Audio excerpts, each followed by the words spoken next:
98, 90.1 The Voice. I'm your boy Javon Hubbard here with my man Brad Brooks. We back. Wanye Davis. Popping with it. How y'all guys feeling today? Man, I'm chilling, good, man. We chilling. Real My boys good. 5-1. They play on Monday, man. Well, I'm good. I'm feeling Rose good, eyes. man. Rose eyes. That's the first thing we did Feeling here, good, man. man. We'll start Feeling off good. with that. We'll start. Y'all got the, you know what I'm saying? Y'all got the win last week. Y'all play tonight. What's going on with Philly right now, man? How you feeling? Man, Philadelphia is proving that we back. We are back. We back. We going to the bowl this year, man. A little prematurely, but on a serious note, Carson Wentz is really proving that he's an MVP candidate with Alex Smith and Kareem Hunt and Tom Brady. The run defense is stout. The run defense is probably top 3, if not the best in the league. Pass defense hasn't reached up to par, but they'll get healthy and they'll be fine. But I'm liking my boys. We 5-1. We about to make it 6-1 against the Redskins. All right, so we're going to go to the top, man. We're going to talk about some of these games that happened this week. All right, so you know Oakland lost to the Chiefs. That was a very close game. You know what I'm saying? Your boy Carson Wentz. I mean, excuse me, not Carson Wentz. Your boy Derek Carr got right, started throwing the ball like we knew he could. You know, looking like that big money man that they made him. And then Amari Cooper, man, 210 yards and 2 touchdowns, man. He just came from nowhere. And I left him on the bench for my fantasy team, so that was my mistake. 40 points. But yeah, bro, the Raiders, they look good. It's good to see them back. The AFC West, they're definitely unfolding a little bit. I know at the beginning of the season, I said that's the best conference. I'm still sticking by that. But we're seeing the Chargers. They've snuck in 3 games in a row. The Broncos have really been taking a step back with Trevor Siemian, and that team hasn't looked that good. But Oakland, they look like, you know, they can be poised, you know, maybe capitalize on this run. Like you said, Carr looks good again. Coop and Crabtree being an electric playmaker in the red zone. So hopefully this team can come back. Cool. Are they for real, though? Do you think they can really start putting it together moving forward? Or No. I think they haven't looked good. I think it still takes time. I mean, if you look at that game against the Chiefs on Thursday night, they had like 3 chances to, like, the Chiefs had stopped them like 3 straight times, and then there was penalties that gave them extra chances. So it was kind of a toss. It wasn't one of like the they touchdowns was a push in the back. Exactly. So I mean, they look well. It's too early to tell if they're for real. Same with the Chiefs. I really don't think the Chiefs are going to translate into the playoffs because they're coming off 2 losses. But Derek Carr, I mean, he looked well. They finally got Amari Cooper going. Maybe this is going to start a trend. They got to get Michael Crabtree going again. Maybe it's a trend. I don't know. So what about the Rams? That's one of my favorite teams right now, man. The Rams are rolling 33-0, going just crazy on the Cardinals, man. So how do you guys feel about that? We said it once, man, here, but the Rams, they're the team of the future. Like, no disrespect to the Eagles. The Eagles, they're here for the moment. They're going to be here for a while as well. But the Rams, man, what they've been able to do, you know, we saw with the they shut down Adrian Peterson as well, man. Yeah, we saw like during the Jeff Fisher era, he was just running Todd Gurley into the ground that second year, and Todd Gurley wasn't ever really getting going. And, you know, as a running back and as a quarterback, it's so many other things that comes in having a successful career in the NFL. You know, they've given Jared Goff and Todd Gurley offensive line. They've given Jared Goff playmakers such as Robert Woods, Sammy Watkins, drafting Cooper Kupp, man, from Eastern Washington. So they definitely got a really good team. And even that defense, man, that defensive front four is still stout with Robert Quinn, Aaron Donald. So moving forward, man, I think I said St. Louis, Los Angeles Rams. I think this is a playoff team. It's a lot to like about them. I like the helmets, the new color scheme, man. Yeah. It's a lot to like about LA, man. And they say if you look good, you play good. Oh yeah, for sure. So Sean McVay got them rolling, man. All right, so Chicago getting it done against the Panthers. What's going on? I want to just direct this towards my man right here, Brad Brooks. Talk to me about your boys, man. What's going on with the Panthers? Well, first and foremost, shout out to Tariq Cohen. I mean, 70-yard reception, man. I didn't like it, but I was happy to see that 7-yard man from my main man from A&T. But Carolina, they're bad right now. Let's be honest. You know, that was a game Chicago let them hold. They let Chicago, you know, stand in the game around for a long time. You know, we saw during the game, gave up 2 turnovers that went back for touchdowns with Eddie Jackson. But the thing with Carolina, that offense is it's just dysfunctional right now. Abysmal right Cam looks terrible. They're not utilizing their 2 first-round picks in Curtis Samuel and my main man Christian McCaffrey. And it's like, I don't know what's the problem. You know, I used to want to blame the offensive line. You know, they got rid of Rimmers and all the trash that they had, that garbage. But the offensive line's still not performing well. Cam is, you know, 1 week he's here, 1 week he's there. Right. And it's just like right now, I think the Carolina, Jared Richardson and those dudes, they should really consider, like, is Cam really going to be the dude that holds our franchise for the next 10 years? Right. Because it doesn't look like it at the moment. So they got a lot of problems that they really need to fix. Well, can we really overstate that defense? Chicago's defense has really they been look playing good. well the last couple of absolutely. weeks. Your boy Eddie Jackson back there, Leonard Floyd. that Bama guy back there, Akeem Hicks has been stopping stuff up front. So they really have been looking good. Now, and of course, it's kind of getting overshadowed because the offense isn't moving. They're not really moving on offense. They're still going through that run from Jordan Howard. They're still using Tariq Cohen a lot. But Mitch Trubisky is playing within the system right now, but we're not seeing a lot from him. Yeah, so which is understandable. I mean, he's a guy who only had 13 starts throughout college. Right. He's still fresh. He's still very, very, very young, and he has some maturing to do, which he will do. Hopefully they can get some weapons around him. Kevin White can't stay on the field. They need another receiver around him. Once they get some receivers around him and he grows as a quarterback and that defense stays the way it is, they'll absolutely be a great contender. One good thing that I am seeing from him is he's utilizing his safety blanket in Zach Miller a lot, Yeah. which is good. And that's one thing that they weren't using before. They used him a lot last year, but this year, for some reason, the quarterbacks that they went through weren't being able to use him. No. So, but Trubisky is using him a lot. It's when he feels like he's in trouble. He's finding a way out of it, using those feet that we talked about, his great motion. You getting out of there and then finding Zach Miller for the first down. So I'm liking that. And that was the change that they needed too, man. We saw when they had Glennon. It just they looked He's not bad. mobile They at all. look just content with being bad. And it's like, sometimes as a bad team you have to take that shot. Like, let's just throw the young dude in there. And like we said, like Wanye said, he's not putting up big numbers. And I know everybody in the show is a fan of him. But right now, they're getting the most out of the team. They're winning. The defense is confident. Exactly. So they As got a lot. As long as you get to go W's for. at the end of the day, especially in a rookie quarterback year, as long as he doesn't turn over the ball and you get wins, that's all that matters at the end of the They're day. better than Cleveland. I'll tell you Yeah, that. Cleveland's bad. So we had the championship rematch. We had the Patriots. That was last night. We had the Patriots and we had Atlanta. How'd you guys feel about that? Atlanta not looking good at all. Julio Jones getting a late touchdown, but other than that, not a lot of offense from them. The Defense. The Patriots look like the old Patriots that dominated the NFL throughout the entire 2000s. Tom Brady is still, he's looking like instead of 40, he's 30. I mean, the dude is completely running through the NFL. He's my pick right now to win MVP. The way he's playing, the way he's utilizing his receivers without his probably number one target in Julian Edelman without this entire season. The defense looks stout again. Right. They let out that late touchdown to Julio Jones, but those DBs, Malcolm Butler and those boys, and that front seven, they looked great last night. Yeah, man. Like Wanye said, he hit it on the head. Throughout the season, we've all been saying, New England, is this like, this is like probably the worst version of them. Right. But they're going back to the old ways. They're continuing to win games, which is the most important stat. At the end of the day, they're continuing to win.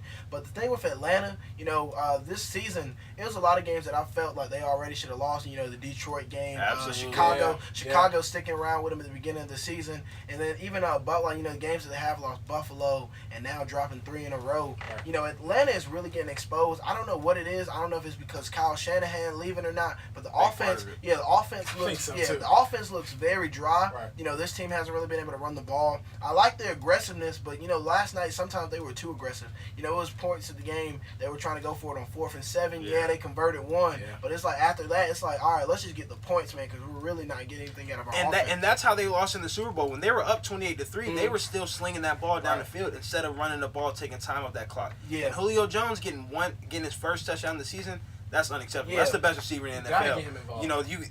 For it to be week 7, that's your first touchdown. That's ridiculous. But That's segueing into that though, man. Speaking of the NFC South, the thing with the NFC South, I think is up for grabs right now. That's how I want to get your point, about your boys. You guys have won 4 in a row now. 4 in a row, baby. Like you said, all season. We were laughing originally, but that defense is coming along. You see him playmakers like Marshawn Lattimore, Cam Jordan. He made that very athletic play to get that touchdown yesterday. So how are you feeling about your squad? And you feeling very optimistic about it? I feel good. I feel good about him. I think this is what we've been waiting for. It feels kind of like reminiscent of that Rob Ryan. I miss Rob Ryan a lot, man. And I wish we wouldn't have got rid of him, but it feels kind of really reminiscent of that. How they're going after the ball. They're showing different blitzes and showing different kind of pressures to get turnovers and more aggressive. Right, and you got people Lattimore batting balls down. He looks like he can guard anybody right now. He's not scared of anybody, going head to head with the best.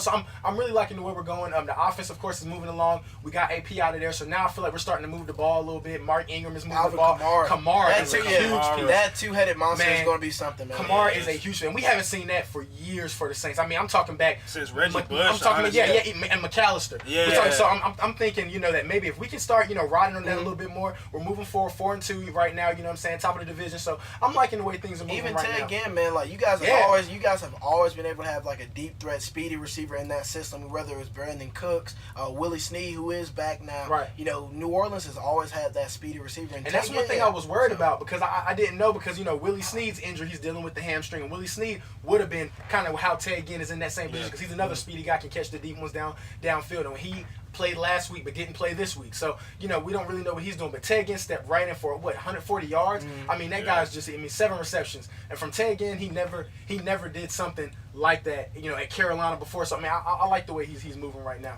How do you guys feel about Zeke? I want to say Zeke versus LB right now. What's going on with that? Because those guys are running, they're waking up. Zeke was always awake, but he's been dealing with the issues.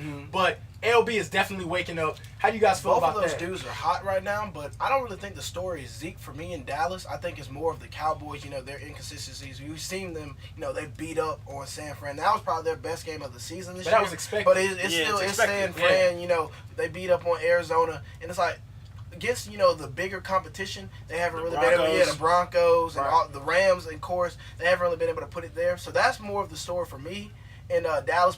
LB is showing he's the best running back in football. Absolutely. Don't get me wrong, like Zeke is putting up monster numbers, and Wanya is going to answer here in a moment. But it's like what LB has been able to show him, like the juice is loose, man. Like his elusiveness, everything that he does, far as pass catching, blocking. Yeah. This dude is a monster, and like the last 2 weeks, he's caught fire. So absolutely, Le'Veon Bell is by far the best running back in the league because he's the most complete as far as coming out, catching out the backfield, getting those yards after the catch. I mean, you saw that one catch where he had against the Chiefs, and he stiff-armed one of the DBs down and then stiff-armed another one for I think it was like a 30-yard reception. Yards. That's the difference between him and Zeke. Zeke is a great running back. He's also still young. It's only his second year in the league, so he'll develop as the years go on. But as far as right now, Le'Veon Bell is a much more complete back. He's more experienced, and the patience that he has when he runs the ball, it's kind of weird because you're like, yo, run, that's one thing I wanted to say. That's one thing I wanted to say. It's almost uncomfortable. Yeah, it's when very he gets the uncomfortable. ball, he will literally sit there for a second and a half, and I want to say that the Steelers do such a good job of protecting him for that split second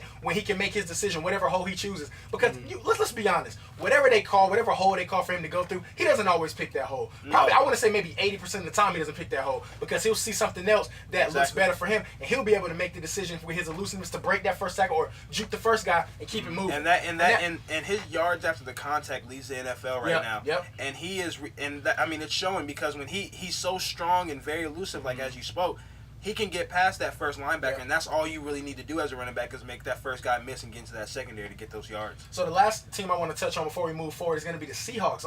I know that the Giants got back in that lose column. They won one, but then they got right back into the L column. But the Seahawks are starting to put things together. Wanye, how do you feel about that? As we all know, they were my Super Bowl pick. They're not playing well. Yeah, they don't look Russell good. Wilson is just running like a madman, like he has a JV team blocking for him. They just haven't been able to get him going. They trade away Jermaine Kearse for Sheldon Richardson, which took away one of his weapons, which, he only had really two of them in Jermaine Kearse and Doug Baldwin. So that doesn't help, especially when you don't have an offensive line. They don't have a running back. Jimmy Graham dropping balls. Exactly. Jimmy Graham has not worked out ever since they traded for him, which I still am scratching my head about that trade. And the defense is doing their thing, but the defense can only do so much. They're not the Legion of Boom that they used to be, so it's not like they can do it and just expect the offense to score 13 points, they can win games. It's not how it's going to work anymore. And they're still in a position, ironically, where they're still second in their division, right behind, obviously, the Rams. Yeah. So, moving forward, they're not in a, really strong division. Yeah, the division's weak. It's only two teams. It's them and the Rams. That's it. Because Cardinals, obviously, the arm's broken. He's gone. He's gone. And then, of course, San Francisco was never a thought anyway. Yeah, absolutely. So, are they still in contention? They can sneak into the wild card, but the thing is, there's a lot of other teams, like whoever the NFC winner is, the NFC South winner, they still have two other teams in Tampa Bay and Carolina who can win if Atlanta and vice versa. All those teams can make it, honestly, into the wild card or win the division. You still got the NFC North, they got the Vikings still. You still got the Lions, the Packers if they can keep their head above water. And then the NFC East, you still got the Cowboys who are 3-3.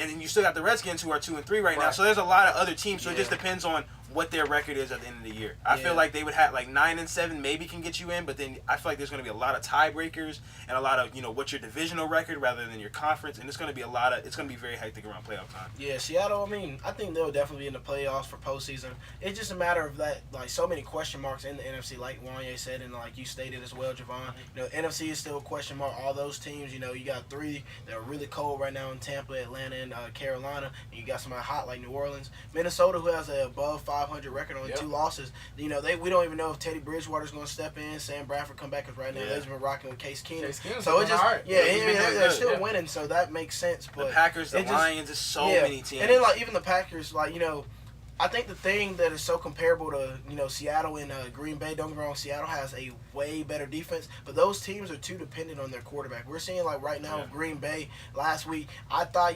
Brent Hundley was going to be a mystery box, but the dude, he's not going to be able to hold his own. Throw some screens, do something. They didn't do anything. It was bad. They didn't help him out. They didn't help him out at all. And when you're when you throw in a rookie not a rookie quarterback, when you throw in a backup like that, inexperienced, and especially with these quarterbacks, Tom Brady, these top tier quarterbacks, those backups don't get any time whatsoever. And you don't learn being on the bench. You don't learn being on the bench, and they just didn't help him out. You would have thought they would have thrown some screens to Adam Jones and maybe some screens to Ty Montgomery and just got some easy, quick game stuff going, but they just didn't help him out. So there's no confidence. Mike McCarthy has to help him out. Green Bay is definitely showing there. And they don't have a defense. They're a bad team with a good quarterback. Almost like Indianapolis. And before we move on, one thing I want to say about Seattle is they've got to get that running game going. It's got to be some kind of running game. Eddie Lacy's not the answer. Thomas Rawls hasn't done anything. Your boy CJ Prosise can't stay on the field. Yeah. I mean, something had, and as we've seen, and it's in the offensive line, honestly. When they were that Legion of Boom team, the championship running team, they had a offense that was able to pass, able to run. They were able to do all types of things. If it wasn't Marshawn Lynch, it was your boy.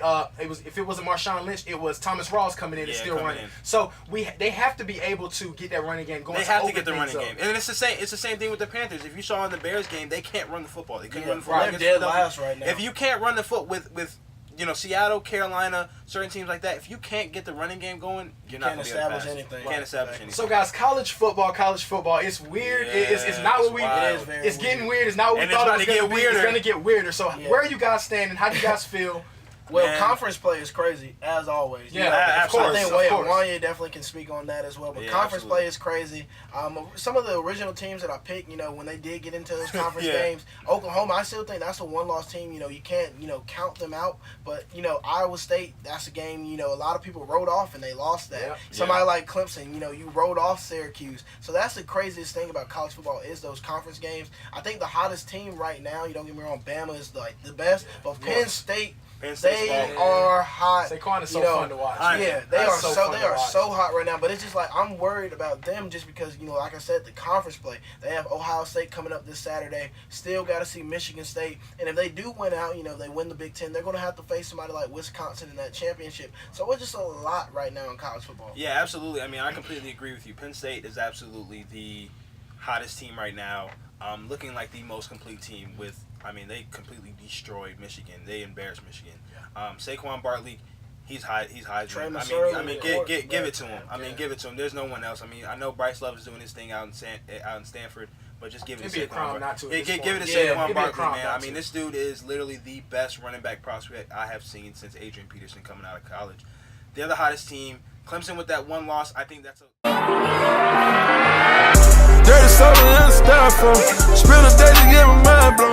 Dress it up and go to Nassau.